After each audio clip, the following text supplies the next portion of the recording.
Sumpah Pemuda.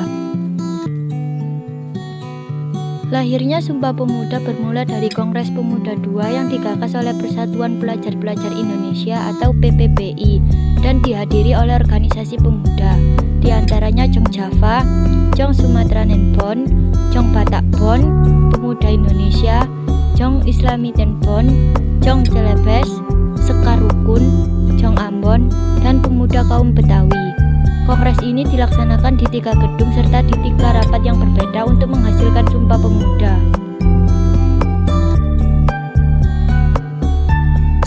Rapat pertama, Sabtu 27 Oktober 1928. Rapat pertama ini diselenggarakan di Gedung Katolik Jongenlingenbon atau KJB Lapangan Banteng. Dalam sambutannya, Sugondo berharap kongres ini dapat memperkuat semangat persatuan dalam sanubari para pemuda. Acara kemudian dilanjut dengan uraian Muhammad Yamin tentang arti dan hubungan persatuan dengan pemuda. Rapat kedua, Minggu 28 Oktober 1928. Rapat kedua diselenggarakan di Gedung OS Java Bioskop dengan bahasan utama seputar pendidikan. Kedua pembicaranya adalah Purnomo Wulan dan Sarmiti Mangunsarkoro yang sependapat bahwa setiap anak harus mendapat pendidikan kebangsaan. Selain itu, setiap anak juga harus dididik secara demokratis dan ada keseimbangan antara pendidikan di sekolah dengan di rumah. Rapat ketiga, Minggu 28 Oktober 1928. Rapat yang ketiga diselenggarakan di Gedung Indonesische Club Louis Keramat yang kini diabadikan sebagai Gedung Sumpah Pemuda. Pada sesi ini, Sunario menjelaskan pentingnya nasionalisme dan demokrasi selain gerakan kepanduan. Sedangkan Ramelan mengemukakan gerakan kepanduan tidak dapat dipisahkan dari pergerakan nasional. Gerakan kepanduan sejak dini akan mendidik anak-anak agar lebih disiplin dan mandiri. Keduanya adalah hal-hal yang dibutuhkan dalam hal perjuangan. Pada rapat ketiga inilah diumumkan rumusan hasil kongres yang dikenal sebagai Sumpah Pemuda. Struktur Panitia Kongres Sumpah Pemuda kedua. Ketua Sugondo Joyo Puspito, Wakil Ketua Joko Marsaid, Sekretaris Muhammad Yamin, Bendahara Amir Syarifuddin, Pembantu 1 Johan Muhammad Jaya, Pembantu 2 R. Kaca Sungkana, Pembantu 3 RCL Lenduk, Pembantu 4 Johannes Leimena, Pembantu 5 Rojani Suud. Isi teks Sumpah Pemuda. Sumpah Pemuda. Pertama, kami, putra dan putri Indonesia, mengaku bertumpah darah yang satu, tanah Indonesia. Kedua, kami putra dan putri Indonesia mengaku berbangsa yang satu, bangsa Indonesia. Ketiga, kami putra dan putri Indonesia menjunjung bahasa persatuan bahasa Indonesia. Tokoh-tokoh penting dalam peristiwa Sumpah Pemuda. Muhammad Yamin.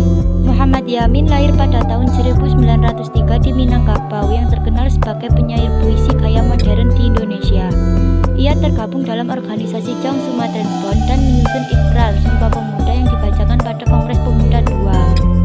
Dalam ikrar tersebut, ia menetapkan bahasa Indonesia yang berasal dari bahasa Melayu sebagai bahasa nasional Indonesia. Melalui organisasi Indonesia Muda, Muhammad Yamin mendesak supaya bahasa Indonesia menjadi alat persatuan. Kemudian setelah kemerdekaan, bahasa Indonesia menjadi bahasa resmi serta bahasa utama dalam kesusastraan Indonesia. Sarmiti Mangunsarkoro. Sarmiti Mangunsarkoro merupakan tokoh penting Sumpah Pemuda yang lahir di tahun 1904. Sarmiti merupakan aktivis pendidikan, di mana saat Kongres Pemuda 1 dan 2 berlangsung, Sarmiti lebih banyak berbicara soal pendidikan untuk rakyat Indonesia. Bahkan, berkat konsentrasinya di bidang pendidikan yang begitu kuat, pada tahun 1949 sampai 1950, Sarmiti dipercaya menjadi Menteri Pendidikan dan Kebudayaan Indonesia. Sugondo Joyo Puspito. Sugondo Joyo Puspito, pahlawan nasional kelahiran Tuban, Jawa Timur pada tanggal 22 Februari 1905 tersebut dipilih langsung oleh Muhammad Hatta sebagai Ketua Persatuan Pemuda Indonesia di Belanda. Tokoh yang satu ini merupakan salah satu pemuda yang aktif dalam organisasi kepemudaan yaitu PPI. Bersama dengan Muhammad Yamin dan para pemuda lainnya, Sugondo Joyopuspito berhasil menciptakan ikrar satu nusa, satu bangsa dan satu bahasa Indonesia yang sekarang kita kenal sebagai Sumpah Pemuda. Djoko Marsaid. Djoko Marsaid merupakan tokoh penting Sumpah Pemuda yang menjabat sebagai wakil ketua. Tokoh yang satu ini merupakan ketua dari Jogjawa sebelum akhirnya menjabat menjadi wakil ketua mendampingi Sugondo Joyopuspito. Johannes Leimena. Johannes Leimena merupakan anggota panitia Kongres Pemuda II yang lahir pada tahun 1905 di Ambon, Maluku. Merupakan mahasiswa aktivis dan ketua dari organisasi pemuda Jong Ambon dan sebagai panitia Kongres Pemuda pertama dan kedua. Amir Syarifuddin. Amir Syarifuddin Harahap merupakan wakil ketua dari Jong Batakbon. Amir merupakan salah satu aktivis yang sangat-sangat anti-Jepang. Ia berkontribusi dalam ide-ide brilian saat terjadinya perumusan Sumpah Pemuda. Wage Rudolf Supratman. Wage Rudolf Supratman tidak hanya dikenal sebagai seorang wartawan, pengarang, dan pencipta lagu Indonesia Raya. Wage Rudolf Supratman juga menjadi tokoh penting dalam peristiwa Sumpah Pemuda. Pada penutupan Kongres Pemuda II, Wage Rudolf Supratman menunjukkan sebuah lagu instrumental tanpa teks dengan alat musik biola yang menjadi lagu kemerdekaan Indonesia, yaitu Indonesia Raya.